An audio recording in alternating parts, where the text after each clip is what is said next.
OMG! Tanya was right? No fucking shit. Sup everyone, I'm your female otaku, and I'm here to review the finale episode of Youjo Senki. Now, it does set up for a possible second season, maybe even a second core, because sometimes that happens. I mean, normally second cores are announced during the anime's run or right when the finale episode ends, but sometimes, like in Ajin's case, if you remember that, it'll take within a week or two to announce that a second core is definitely happening, and it'll air in like the summer or the fall. This is a new studio, so we really don't know what their next move is going to be. Depending on the success of Youjo Senki, they could make a season 2, or they have had plans from the beginning to make a season 2, but since they've been having production issues along the way, maybe that doesn't seem so likely, which is why we got the ending that we did. I'm not frustrated with this ending. To me, this whole first season, first core, whatever you want to call it, was like arc 1. Basically, arc 1. Alright, this was the first part of the war, now this is the second. That's fine, I'm all good with that. But yeah, to the rest of the world, it seems the only way to have peace is to annihilate,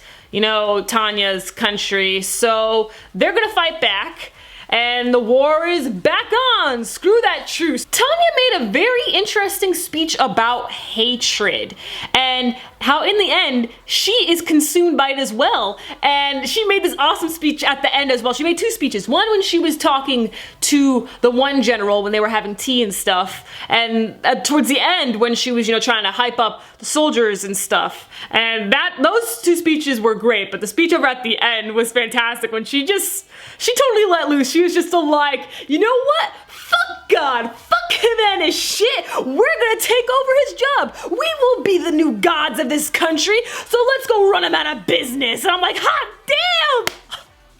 Let's do this! That was so cool. That was awesome. Oh man.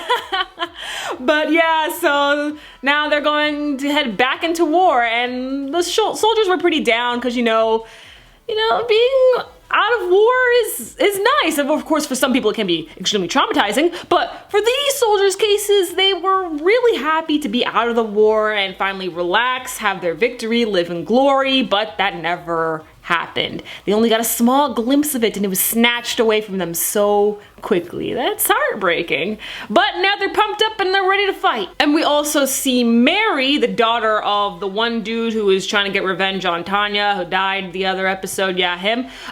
So Mary, she is now going to participate in the war, and she's gonna do this for God. She believes that God is on her side and everything. And then of course we see her eyes glow, and it's like, oh great, being X has possessed you. Well, not really possessed, probably just given her some of his powers and stuff like that. He probably did the same exact thing that he did. Overall, Youjo Senki was really entertaining. As someone who isn't really into the military genre, I was still able to enjoy Youjo Senki for what it was. I mean, according to all the other people who are military genre fans, even they got confused here and there because in the end it isn't so realistic. I mean, obviously, besides the whole mages part, you know, the way how they strategize and things like that, it's not realistic to that of an actual military, so I've been told.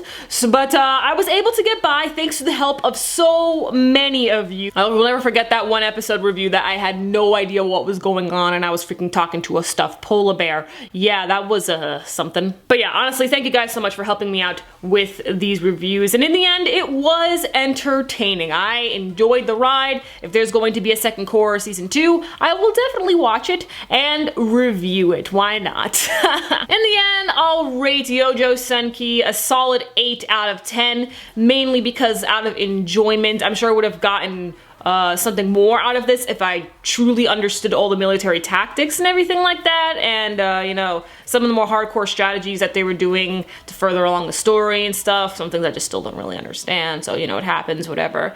But I'm sure I would have given it a higher score if or maybe even a lower score, I don't really know, because I don't understand, you know, I don't know how realistic this is. I would have probably changed my score if I truly understood, but it mainly has an 8 out of 10 for overall enjoyment. This was a very fun anime to watch. Tanya is an awesome main character, and I love the way how she thinks. I need more of that brutality, man. Oh man, this girl is bad.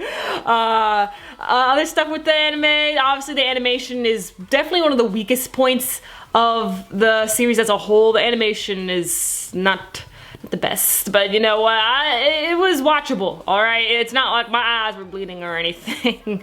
And soundtrack was fantastic. Some of the side characters, mainly with Tanya's friend, you know, the other girl, she really annoyed me. She was just so out of place in the anime. Every single time I looked at her, I'm like, why are you here? Maybe she would have seemed more fitting if we knew why she was in the war in the first place, why she chose to be a soldier. But because we don't know that, every single time I look at her, I'm like, why are you here? Even her animation is completely different from everybody else. Honestly, she just looks like a freaking blob. I can't stand her. But yeah, I'm rambling now, so I'll just end this here. Let me know your overall thoughts and your rating on Youjo Senki, and if you want there to be a season 2 or not. Catch me tomorrow as we start off the spring season with Attack on Titan Season 2 and Boku no Hero Season 2. Both of them will be live reactions. I'm your female otaku. Sayonara.